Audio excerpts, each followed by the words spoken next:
Welcome y'all to another one-up guided tour. We're going to look at puzzle 262, the 8x8 that was released this very evening. Let's go ahead and get started. Now, we'd like to do a little bit of assessment here. We'll divide this into quarters. And of course, the northeast is by far the most active. It looks like we'll be playing on the east side. And it looks like, honestly, it looks like the northwest will be last again. It seems to be a thing lately. There's not a baseline, and the avenues, of course, there's 1, 2, 3, 4 of those, which means there will be 4 tandem segments, more or less.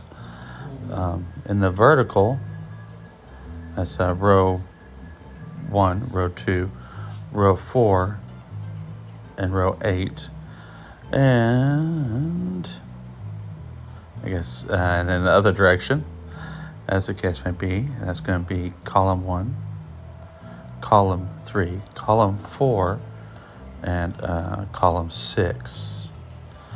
And I'm just going to get started, and we're going to play with tandem segments, and we're going to play over here on the east side first. We're going to start here, just mosey on down this line from what we can get. Let's see, it's a 2.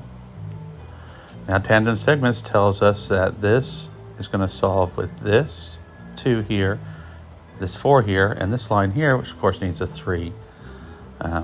We just knew where to look ahead of time. Now, that's going to be it there, but we do have tandem segments in this other direction. These two, C3 and 4, will solve with this and this. They need a 1 and a 4 respectively. There's the 1 because 4 doesn't fit, and there's a 4. Leaves a 6, 7, 8, but we don't need to worry about that at all. Let's move down here. Now, if we go up here, we'll see 1, 2, and 3. So that's our 4, and that's our 2. And now we're just doing tandem segments again, except this time we're doing the columns. That's got to be a 3, because it sees all the others. So now we can fill all this in. And now we're going to do the tandem segments up. That's going to be R8, R4, R3, R2, and R1. And R2, of course, goes. And then does R4. So the only question then is, what do we get up here? Well, that has to be a 3 because it sees everything else. Of course, there's the 8 and there's the 7. And we'll work over here now. And looky here, it's a 4 length, and it sees 1, 3, 4. It leaves us a 5 and a 6. We'll just remember that. Let's go down here. What do we notice? We notice it needs a 2. That's a 5 and a 6. That's a 5 and a 6. Which means this is our 8, and this is our 7. And let's see what else that means. It means we have 3 7s out of 4. Only place left for a 7. And of course, that means that this has to be the 8, and this has to be the 6. And what else are we going to need over here? We're going to need that other 8 and the 5. Pretty good. This is missing, what, a 3 and a 6?